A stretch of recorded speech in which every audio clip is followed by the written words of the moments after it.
This video is presented for historical and educational purposes only. World Documentary Archives strongly condemns hate speech, violence, and all forms of extremism.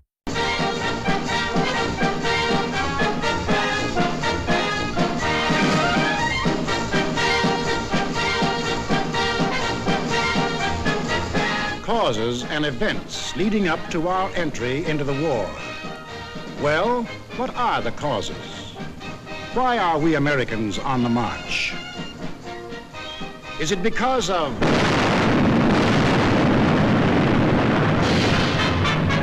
Pearl Harbor? Is that why we are fighting? Or is it because of Britain?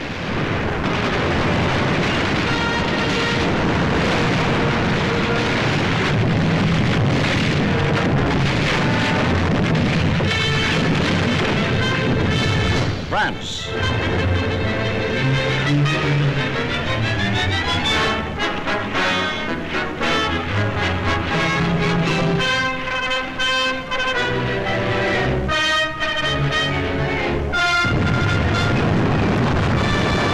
China.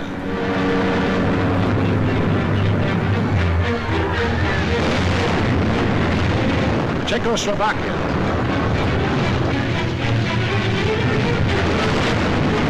Norway.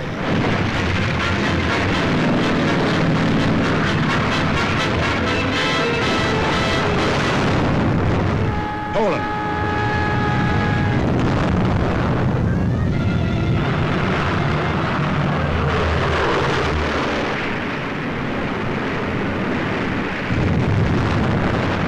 Holland. Greece.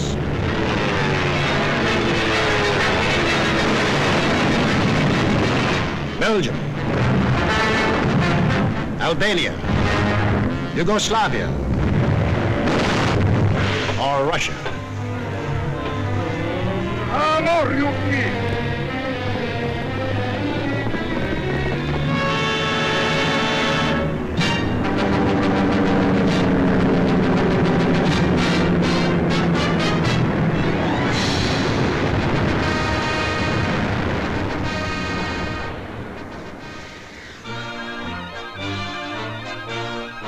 Just what was it made us change our way of living overnight? What turned our resources, our machines, our whole nation into one vast arsenal, producing more and more weapons of war instead of the old materials of peace?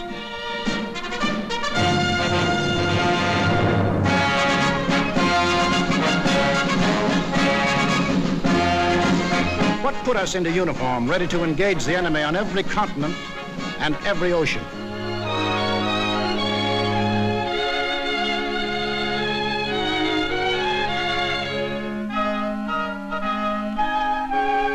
What are these two worlds of which Mr. Wallace spoke?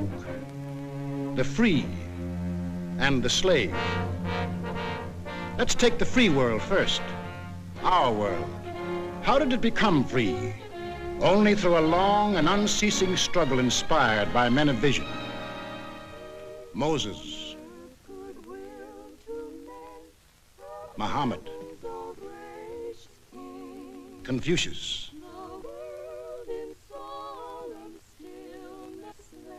Christ. All believed that in the sight of God, all men were created equal. And from that there developed a spirit among men and nations, which is best expressed in our own Declaration of Freedom. We hold these truths to be self-evident, that all men are created equal. It is the cornerstone upon which our nation was built, and the ideal of all the great liberators.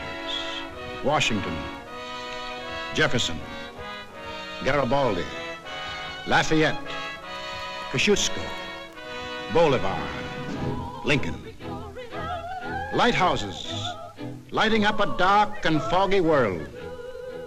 That government of the people, by the people, for the people, shall not perish from the earth. Fighting, living, dying. For what? For freedom, that for which men have fought since time began.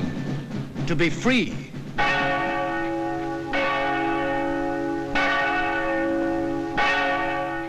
Is life so dear or peace so sweet as to be purchased at the price of chains and slavery? Forbid it, Almighty God.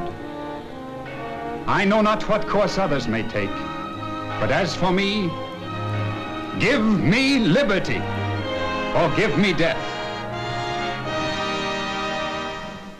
But what of this other world? Here, men insisted that progress lay in killing freedom. Here, they were putting out the lighthouses, one by one. Here, the march of history was reversing itself. In Italy, it began when an ambitious rabble-rouser set his followers marching on Rome. The country, like every other country after the last war, was torn by political unrest, hard times, unemployment. Two courses were available to the Italian people. They could solve their problems in a free, democratic way, or they could let someone else do the solving for them. They made the tragic mistake of choosing the second course. They put their trust and faith in this one man. They believed he represented them. Actually, he planned to betray them for the selfish interests of himself and the group back of him, just as he had earlier betrayed those who first supported him. In Germany, another and even more forceful demagogue set his followers marching from the Munich beer halls. He too had the sinister opportunity to take advantage of post-war chaos.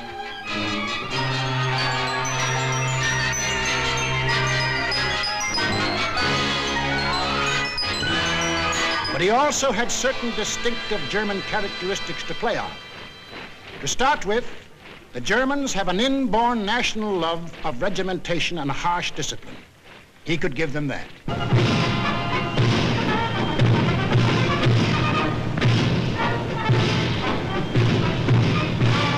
The German army, and through them the people, had never acknowledged German defeat in the last war and were anxious for revenge. That too he promised them. The wealthy and powerful industrialists were fearful of losing any of their wealth and power and were ready to back anyone who would retain it for them. He promised to take care of them too. This man cunningly played all these ends against the middle and ruthlessly set out to murder the newborn German Republic. In Japan, you expect things to be done a little differently. They were. Here, not one man, but a gang disguised their little schemes as the will of the emperor. And to the Japanese people, the emperor is God. Taking advantage of their fanatical worship of the god emperor, it was no great trick to take away what little freedom they had ever known. Yes, in these lands, the people surrendered their liberties and threw away their human dignity.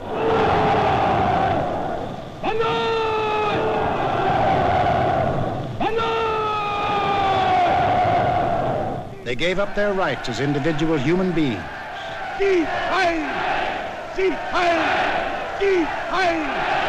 And became a part of a mass, a human herd.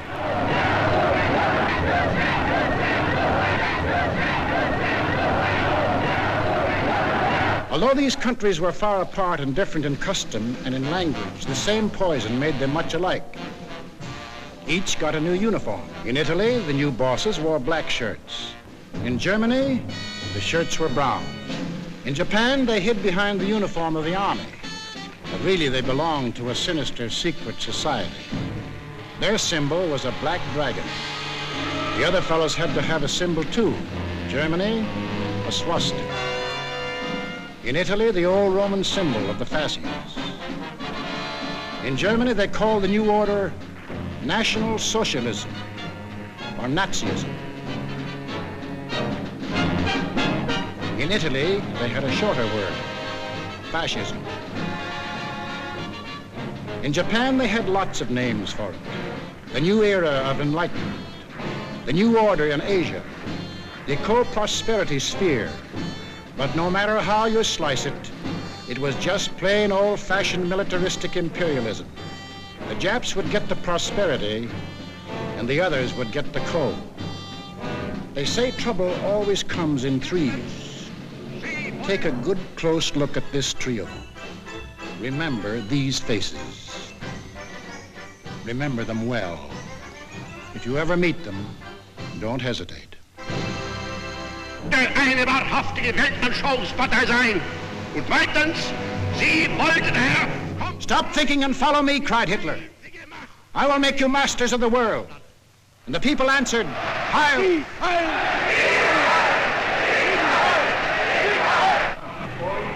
Stop thinking and believe in me, bellowed Mussolini, and I will restore the glory that was Rome. And the people answered, Duce, Duce.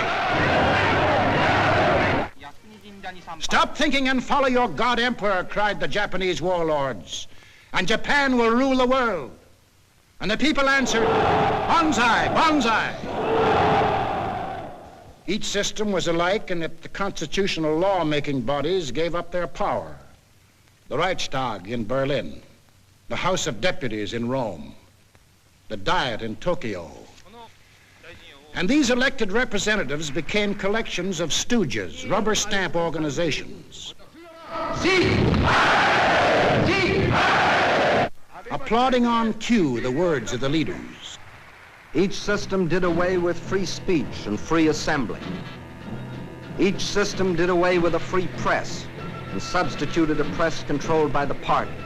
Through their ministries of propaganda, each took complete control of the theater, the movies, the radio. Every cultural activity and every channel of information was controlled by the most important members of the party. Each did away with free courts and trial by jury and substituted courts and judges run by the party. Each abolished labor unions and the rights of bargaining for wages. Fertig machen zur Meldung! Achtung! Abteilung 6, 310 mit 1-3-114 beim Grabenbau. Danke. Heil Hitler! Heil Hitler! Lassen Sie weiterarbeiten. Weiterarbeiten! And under the pretext of patriotism established a system of forced labor. Each enforced its decrees by an army of secret police who held the power of life and death over every individual. And for the few who still believed in freedom and said so, there was a ready answer.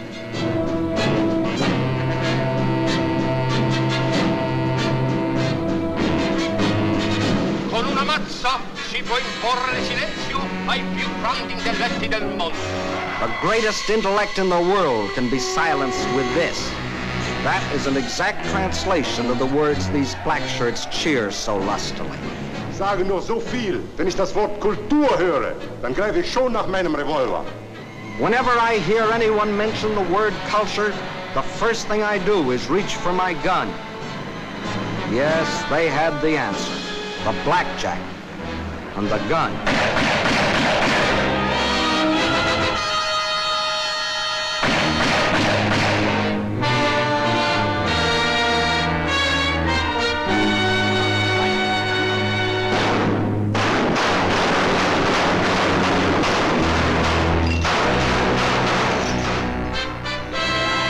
In Italy, they did it different.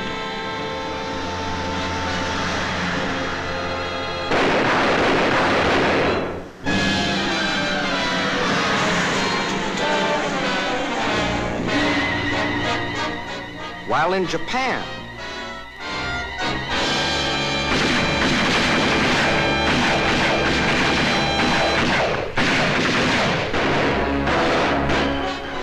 to their names can be added those of hundreds and thousands of others who stood in the way of the new order. Finally, there is only one obstacle left.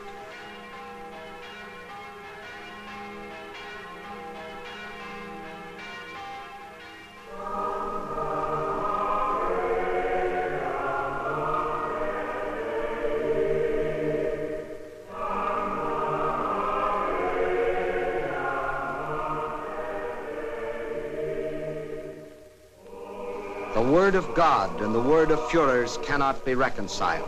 Then God must go.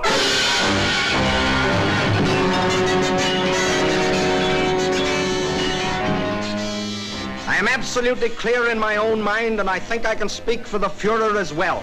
that both the Catholic and Protestant churches must vanish from the life of our people. Thus spoke Dr. Alfred Rosenberg. And if you have any doubt that he spoke for his Führer, here's what happened.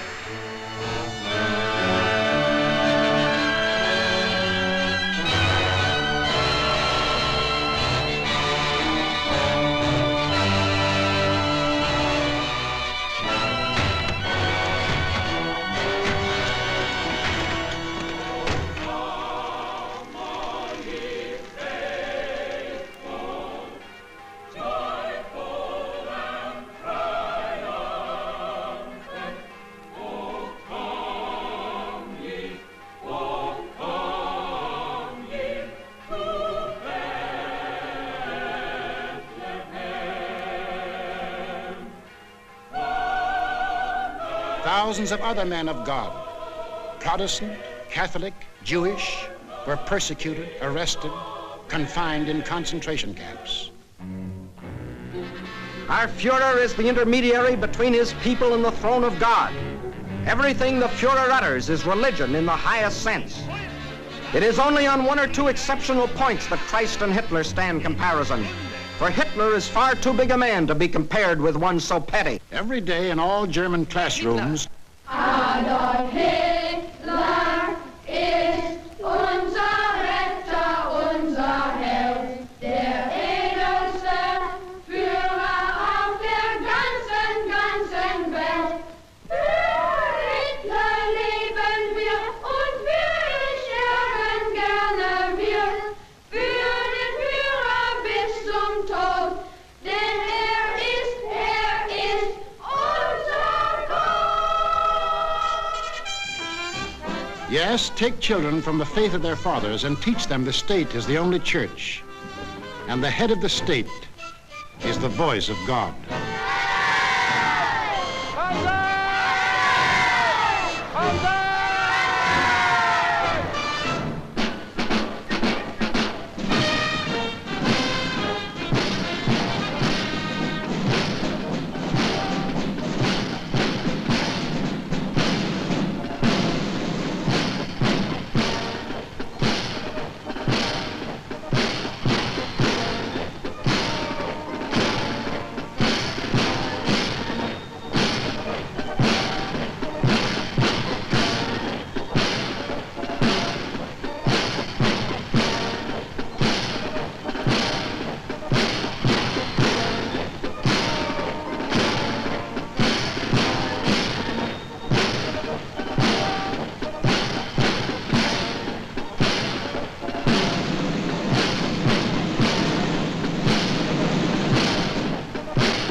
was the way of life, or better, the way of death, in that other world. Now, what of our world, the democratic world? What did we want? What did we do about it? First of all, we wanted peace and security.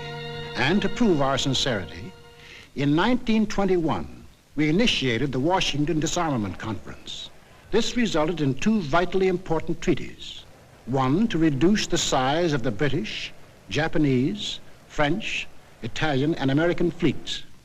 And the other, the Nine-Power Treaty, which guaranteed the integrity of China. And incidentally, one of the powers signing this was Japan. Later on, in 1929, we signed the Kellogg-Briand Pact, which was supposed to abolish war as a means of settling international disputes. This pact was signed by 47 nations, including Germany and Japan. President, I have the honor of handing you the London Naval Treaty. Faithful to our treaty obligations,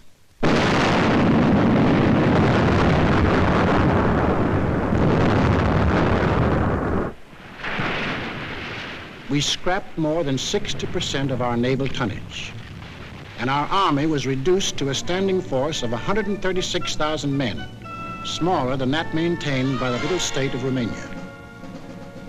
We let our hopes for peace become so strong that they grew into a determination not to fight unless directly attacked. We let ourselves be influenced by those who said that we could find security through isolation. The confusion in our way of thinking is apparent in the slice of public opinion as it appeared in Pathé News in 1939.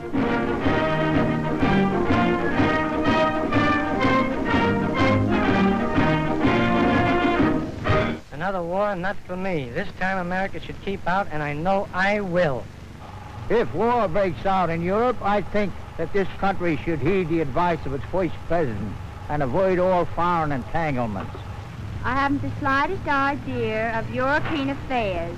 In the event of war in Europe, I think we should stay out of it entirely. And all our efforts should be made to keep out of the fight. Let Europe fight her own battles. They mean nothing to us. We should mind our own business. By all means, no. Yes, fight. No. No. Yes. If my country calls, yes. No. We simply did not want to understand that our individual and national problems were, and always will be, dependent upon the problems of the whole world. And we had individual and national problems to worry about, plenty of them, just as Germany, Italy, and Japan had. But we faced them in a democratic way. We passed laws to give working men a chance to improve their lot. We established an insurance program for those without jobs. We began to give old folks protection against want and hunger. We organized the CCC to provide our young men with healthy and useful employment. A federal works program came into being and changed the face of our nation with new roads, bridges, schools.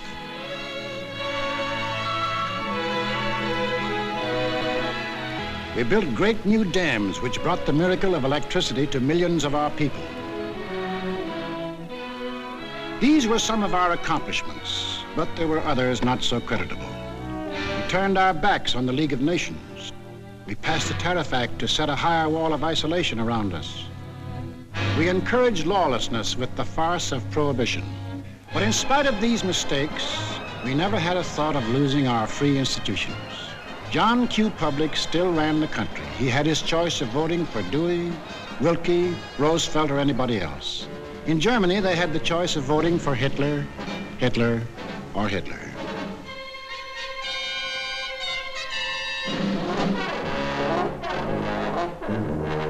Over here, John Q. still read what he pleased. And although he heard of books being burned in other countries, he would have laughed if anyone had told him his books would ever be burned.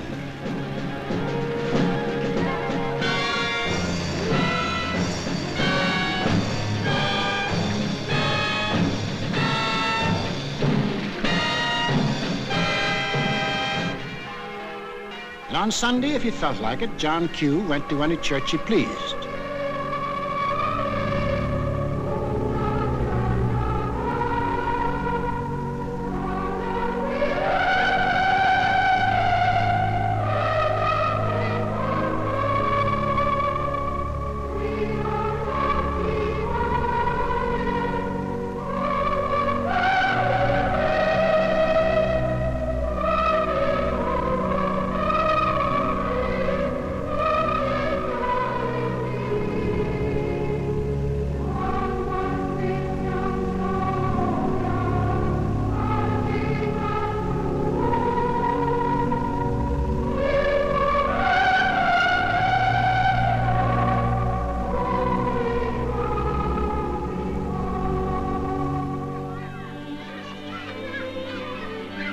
most of all, he got a kick out of seeing his kids grow up.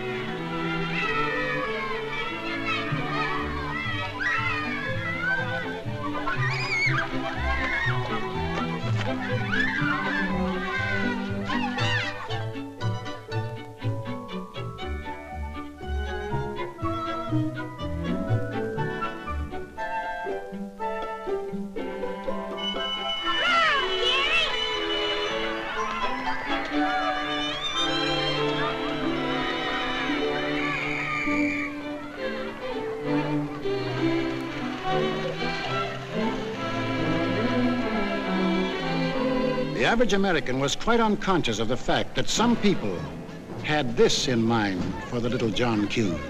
Tüchtig, viel mehr, Jung. Wollt ihr auch so da?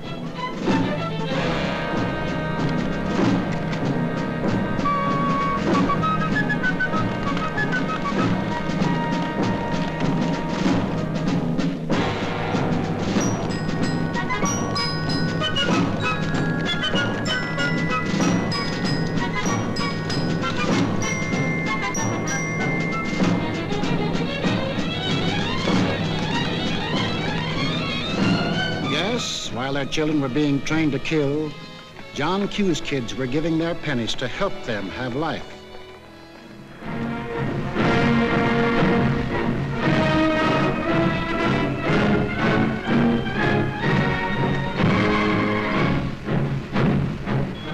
And when we saw these men in the newsreels, quite often we laughed.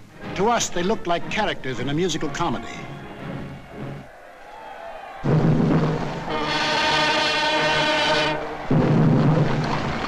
But they weren't comic, they weren't funny, they were deadly serious. They were out for world conquest. And what made it doubly serious was that there were 70 million Japanese, 45 million Italians, and 80 million Germans, all hopped up with the same idea. Deutsches Volk hilft dir selbst. Jeder soll helfen. Their leaders told them that they were supermen, Herrenvolk, the Nazis called it. The master race, destined to rule all other peoples on Earth. Take a good look at these humorless men. These were to be the rulers of the ruling race. Leben, auch ihr bürgerliches Dasein ist gesichert in diesem nationalsozialistischen Staat. Obey us blindly, and you will attain your rightful place in the world. All other people will be your slaves. That's what they promised them. That Americans, Chinese, Russian, South Americans, all free peoples would work for them and make them rich. And how they ate it up.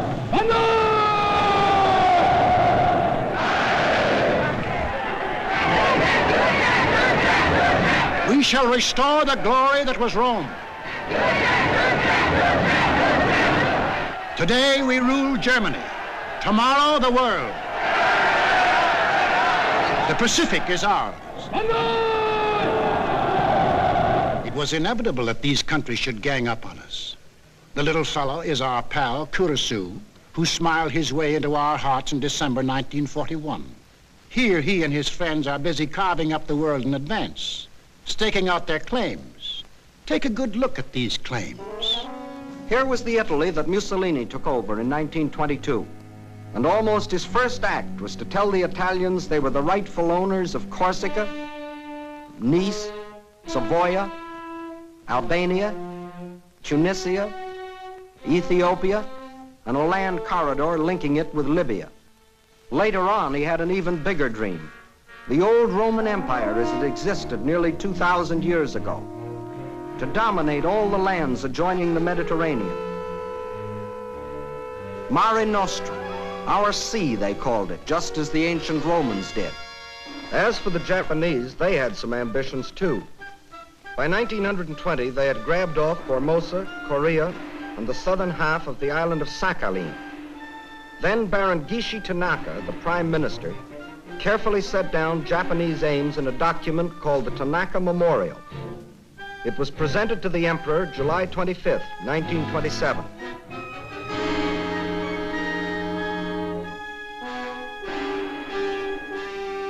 Here was their dream. Manchuria for raw materials, China for manpower, Then a triumphant march through Indochina, Siam, Burma, India, the East Indies, and on through Australia and New Zealand. And in the north, all they claimed was that part of Russia east of Lake Baikal. That was to be the new order in Asia. Then the Japs would move eastward to crush the United States and really start their co-prosperity sphere. Now take a look at the bite the Nazis reserved for themselves. Here's the Germany Hitler walked into, and here's what he wanted. First, Europe under his complete political or economic control, leaving Mussolini a share of the loot if he behaved himself. Then the drive to the east, through the rich oil lands of Iran and Iraq, into India. Another push south through Africa. Then from Dakar, jump off to meet the honorary Aryans who were to move in on South America through the Pacific. At the same time, start across from the Scandinavian countries to hook up with his buck-toothed pals coming over from Siberia to join in the conquest of the United States. There it is, gents. All they left us was Shangri-La. And they'd claim that, too, if they knew where it was. And did they think they had a chance? Listen.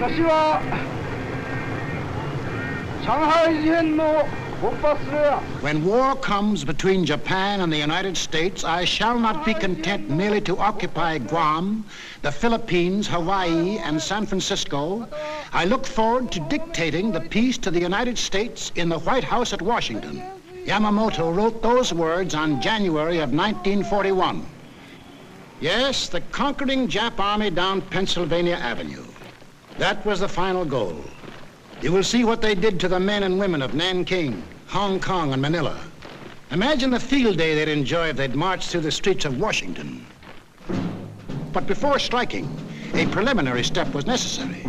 From Berlin, from Rome, from Tokyo, the campaign started. Propaganda to confuse, divide, soften up their intended victims. Put them on the defensive. Scream you're abused. Shout you're oppressed. The world's wrong. You're right. If you shriek it loud enough and often enough, they'll believe you. Above all, use their free press and their free speech to destroy them. Lebensraum, ja, Lebensraum, meine Volksgenossen. Lebensraum, they demanded. Living room. Our lands are overcrowded. But at the same time, they gave prizes to mothers who bore the most sons.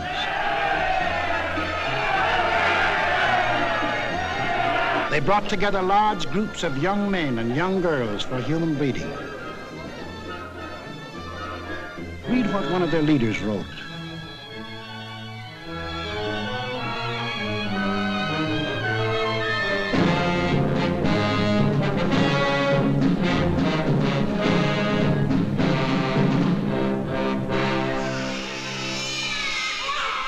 Of course, the children from this assembly line belong to the state to be scientifically trained for conquest.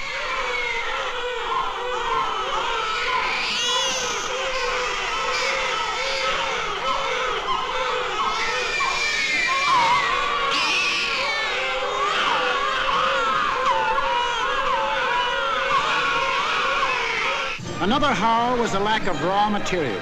They claimed they were the have-nots, and we were the haves. But out of this supposed lack, they built up the greatest war machines the world has ever known. These are the published figures from the German military budget. Actually, between 1933 and 1939, Hitler's program of rearmament cost more than $80 billion.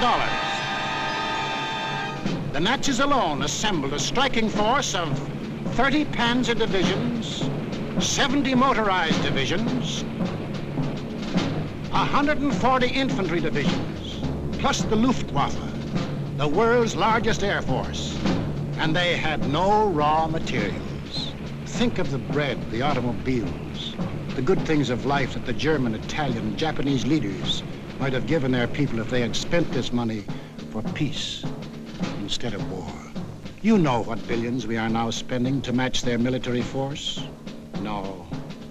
No, these arguments were all smokescreens. When war came, the democracies proved to be the have-nots, and our enemies the haves. And when war came, where did it come?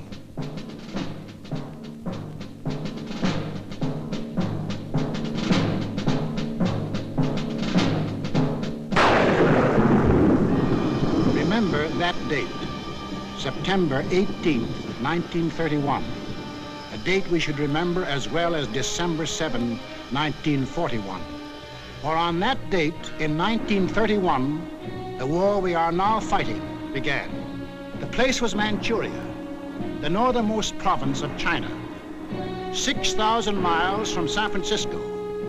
Manchuria, the first objective in the Tanaka Plan. By September 18th, the Japanese, who by treaty patrolled the southern Manchurian Railway, had secretly and illegally increased their garrisons. On the Korean-Manchurian border, an entire Japanese army was assembled, conveniently equipped for a winter campaign. All they needed was an excuse. They made their own.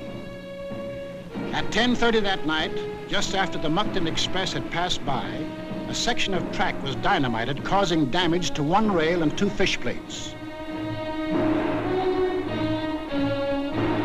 Japan's honor had been violated. Within half an hour, the Japanese railroad garrison launched a coordinated attack on the barracks of the sleeping Chinese army at Mukden. The slaughter was appalling. By midnight, the conveniently placed Japanese army poured across the Korean border, and the first open act of aggression, the invasion of Manchuria, was on. In 4 days, they had occupied the whole of southern Manchuria, and shortly after, the whole country. Manchuria became Manchukuo, a puppet state with an obedient stooge on the throne, Henry Puyi, a weakling whom the Japanese had prepared for the job with 7 years of women and song. In Washington, Henry L. Stimson, then Secretary of State, now Secretary of War, sent out a blistering denunciation of the attack. The League of Nations sent a committee of 5, headed by Lord Lytton and including our own General Frank McCoy, to Manchuria to investigate. In October of 1932, the committee issued its report. We found that the Japanese occupation of this large part of China was not justified on the ground of self-defense, and that the new state which had been set up was a Japanese protectorate rather than a genuine case of Manchurian self-determination. Shortly after, the League condemned Japan as an aggressor nation. À son Excellence, Monsieur Matsuoka, délégué du Japon. I call on His Excellency, Monsieur Matsuoka, delegate of Japan.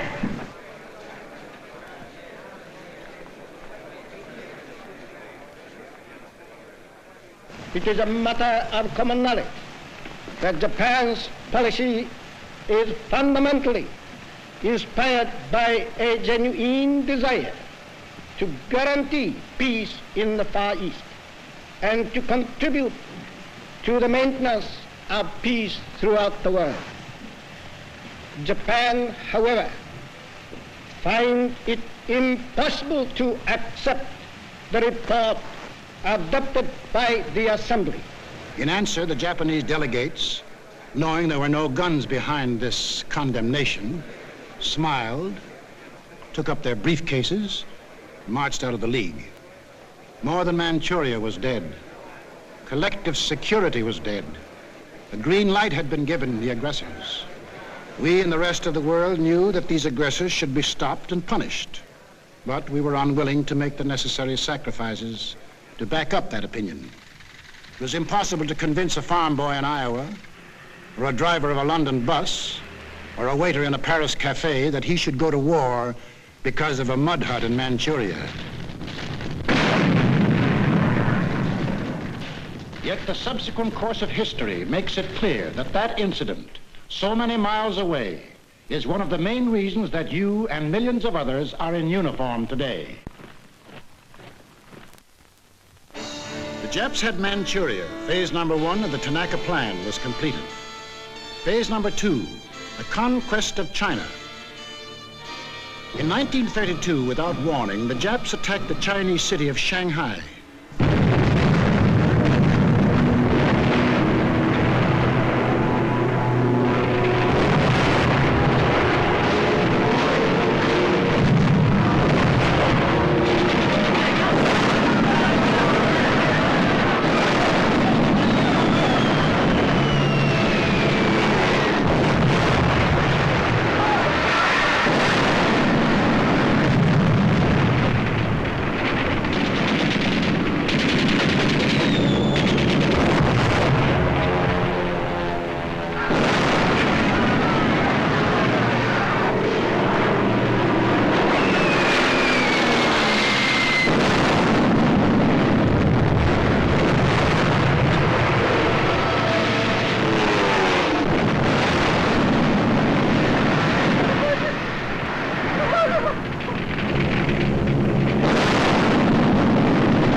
Here they met such stubborn resistance that they had to pour more than 75,000 troops into the local battle before capturing the city.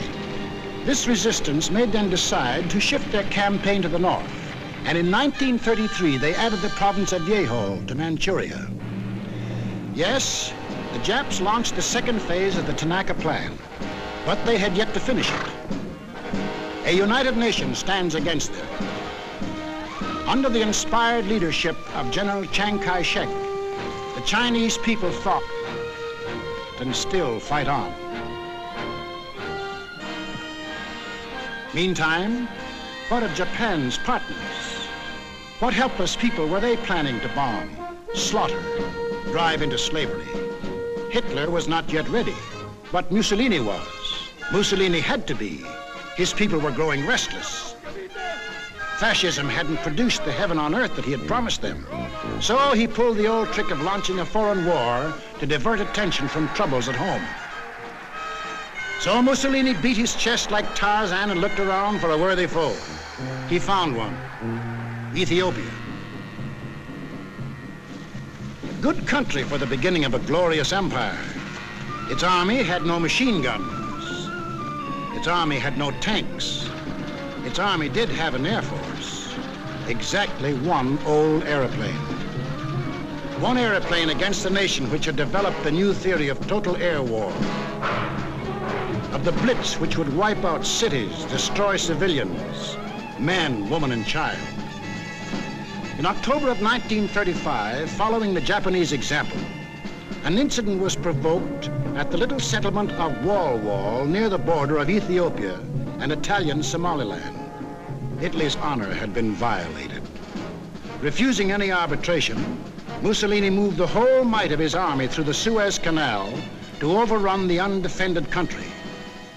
Ethiopia's emperor, Haile Selassie, appeared before the League of Nations.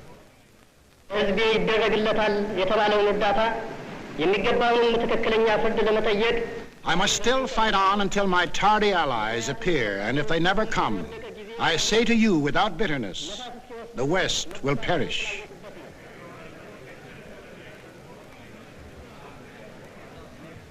Members of the League half-heartedly stopped trading with Italy, but refused the only thing that will stop any aggressor: force. Ethiopia was left to herself.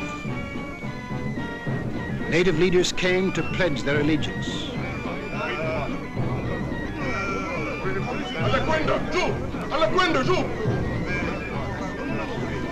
get you! Wagamate! Wagamate! Wagamate! Wagamate! The people of Ethiopia, with their spears and bare hands, faced the guns and the tanks of the invaders, fighting desperately and gallantly to save their country from conquest.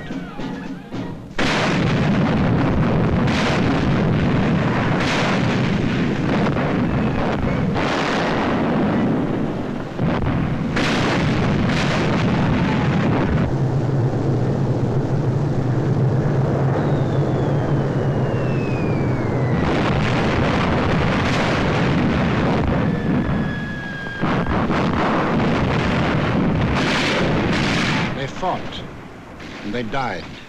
But in the end, there could be but one result. Might triumphed. Italy conquered Ethiopia. Many of our elected leaders warned us of danger. Without a declaration of war and without warning or justification of any kind, civilians, including vast numbers of women and children, are being ruthlessly murdered with bombs from the air. But we were still hypnotized by the fact that two broad oceans stood between us and the rest of the world. We didn't realize that the time when months were needed to span these oceans was ended, that the steamship had cut these months to days, and that now the whole Earth's surface could be covered in a space of hours. Yes, we were a nation that wanted peace. But we hadn't yet learned that peace for us depends on peace for all. Nobody would run the risk of war because of some mud huts and barren plains in Ethiopia, any more than we would run the risk for some similar huts and plains in Manchuria. Correctly interpreting our attitude, the aggressors were all the surer that they could get what they wanted. Japan had started on her march of conquest. Italy had begun her new empire. And now the third gangster. What about him? We'll take him up in our next film and show how he joined his partners and put in his bid. For this is what we are fighting. Freedom's oldest enemy, the passion of the few to rule the many. This isn't just a war. This is a common man's life and death struggle against those who would put him back into slavery. We lose it, and we lose everything. Our homes. The jobs we want to go back to, the books we read, the very food we eat, the hopes we have for our kids, the kids themselves. They won't be ours anymore. That's what's at stake. It's us or them. The chips are down. Two worlds stand against each other. One must die, one must live. 170 years of freedom decrees our answer.